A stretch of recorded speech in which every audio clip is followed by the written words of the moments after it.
Good morning, Boker Tov and Chodesh Tov. It should be a day of Besoros Tovos, Yeshuos, V'nechamos. Our 10 minutes of Mina series is generously sponsored by Shmuel and Esther Shayowitz.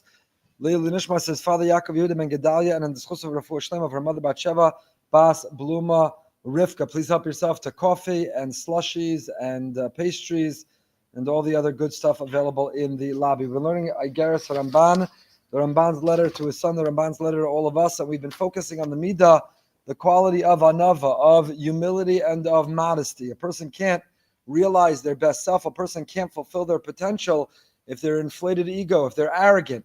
Arrogance is the categorically worst midah with anger. It sabotages our success in all that we do.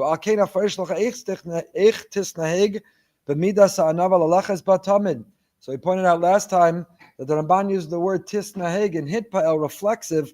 How can a person transform and mold themselves reflexively? Condition yourself to be with midas anava, with the midah of humility, lalech esba, to go with it, tamid, always, always.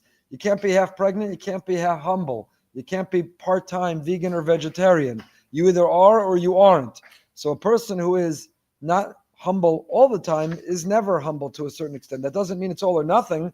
We should work on it until we can improve and grow in it. But it's not an all or nothing proposition. Nevertheless, tamid, it means it's something that we should be working towards regularly, consistently, constantly, to always be tisnaheg. Tisnaheg, dress for the job that you want, not the one that you have. Tisnaheg, we're impacted by how we act. After our actions and behavior, the heart follows. Don't wait to be humble in order to project humility. Project humility, says the Ramban, and the result will be, it will turn us into somebody who's humble. So how do you do that? Tisnaheg. How do we condition ourselves to be humble? The Ramban has a formula. The Ramban now gives us specific details. Kol dvarecha yu benachas. As the Ramban said to us earlier at the very beginning of his letter to his son, all of your communication, all of your interactions should be benachas, should be with a sense of pleasantness, a sense of peace. Why? Because nachas is the nachas. To be benachas is the opposite of gaiva. An arrogant person loses their cool. An arrogant person screams and yells and is harsh and ruthless. An arrogant person, their ego needs everyone to fall in line, fall in step, to follow their direction, to act exactly in their way. The arrogant person absolutely loses it. But a person who speaks benachas, if you're always pleasant and you're always sweet and you're always soft-spoken and you're always benachas, that will condition you to always be also humble. If you have the last one to speak in the room, you don't have to be the first one. You can be the soft-spoken, not the loudest. Person who conditions themselves to always be benachas, even when they're frustrated, even when they're disappointed, even when they wish somebody would act or be different, to always speak benachas. When kol dvarecha benachas, when everything we say is benachas, then what we say will be heard. The wiser you are, if you want to be heard, it's paradoxical. People mistakenly think that if you want to be heard, you have to be loud. The louder you are, the more likely you'll be heard. But it's actually the opposite. The louder you are, the more people shut you out. The more they put in their AirPods, the more they put it on, what's the setting? You can't hear anything? Not mute. The AirPods. The more they, noise cancellation. The more they put on noise cancellation, the louder you are, the more noise you're producing, the more they cancel all that noise.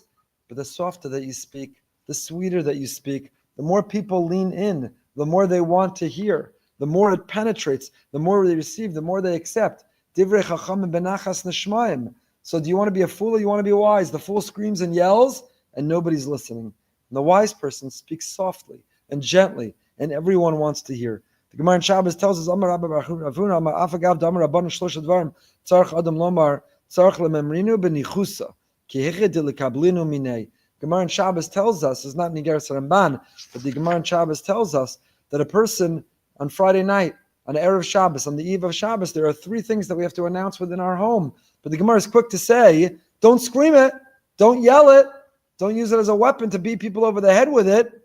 Benachas, benichusa. Remind everyone. Isartem, eravtem, hadliku asaner. Benichusa, the candle set up, sweetie? Is the table set? Honey, are you ready for shul? Are we ready to go? Did we invite guests? Are we good to go? Are the candles ready? Are you ready? It's almost candle lighting. That even though there are 3 things that we have to announce, but we announce them dafka, we announce them with a sense of benichusa. We don't yell, we don't scream. Again, it's paradoxical. Says the Ramban, tisnaheg. If you want to transform yourself with midas ha'anava, if you want to do it tamid, constantly, consistently, then also always speak benachas. The second thing he says in the formula for how to live, how to condition, how to transform, how to present and promote ourselves as humble, roshcha kafuf, with our head down. Person should not with your nose high in the air, not only in Yiddishkeit, in Judaism, and in Torah, but the image, in literature, the image is that the arrogant person, their nose is in the air. Person holds their head high, they're looking up, is arrogance. Person who's humble is able to look down. Their head is a little bit drawn down. Roshcha kafuf, there's a hachna'ah, surrender, submission, humility. I don't have to be the biggest, the strongest, the loudest, the smartest in the room. There are people to interact with. There are those to learn from. There are things to be in awe of. With anava, with roshcha kafuf, with the head down. The Gemara Brachos Mem Gimel tells us, "Hamahalach b'koma zekufa afila arba amos, kilo dochek ragle hashchina." If a person walks even 4 amma, if a person walks even 6 feet with their head high in the air, arrogant, ego, you push away Hashem. You push away Hashem. If you want to walk with Hashem, if you want Hashem's help, support, to be by your side, roshcha kafuf, the head is down. The Rambam writes that's the posture for Shmona Esrei. Yes, we have a tradition of shuckling. Some people, in order to maintain their fervor while they daven, they shuckle back and forth. Kolatz mosai tomarna, all of my bones, all of my being, all of my limbs. But the Rambam writes that the proper posture is to actually stand upright, with your right hand over your left hand over your heart, and your head down. That's how a person would appear before a king. A person would appear before a more powerful person. You'd stand, you wouldn't be shuckling. You're meeting with the person standing before the judge who's about to decide your fate. You're not shuckling everywhere. You stand, your head down, bowed a little bit before that judge. Your right hand over the left hand over the heart, roshcha kafuf, and the head down a little bit. The Gemara says if you walk with your head high, arrogant, you push Hashem away. There's not enough room in this world for both of us. Rosh kafuf. Person's head should be down. Head should be down.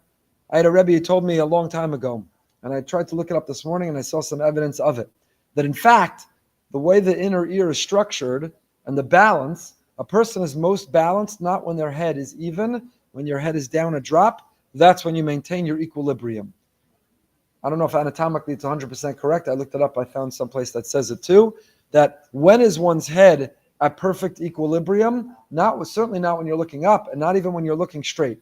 When your head is down a little bit, that's when you're most balanced. That's when you're at your equilibrium. It means that anatomically, the way that God designed us is we're most equilibrium, our balance is most set when we're looking down. Roshcha kafuf, looking down, not held high, not arrogant, looking down. So tisnaheg, anava is something we're supposed to practice, condition ourselves, and once we condition and practice, if you speak softly and your head is down and your posture reflects humility, then you'll become humble. Don't wait to be humble to take a humble posture. Take a humble posture, and that will make us humble. And then he has a couple more that we'll pick up with next week. How exactly we should again carry ourselves, which will result in this midah, which will transform our life, enhance our relationships, make us closer to Hashem, make us more successful in all that we do with that midah of anava, good chodesh, licht Chanukah, should be Yeshua's v'nachamos.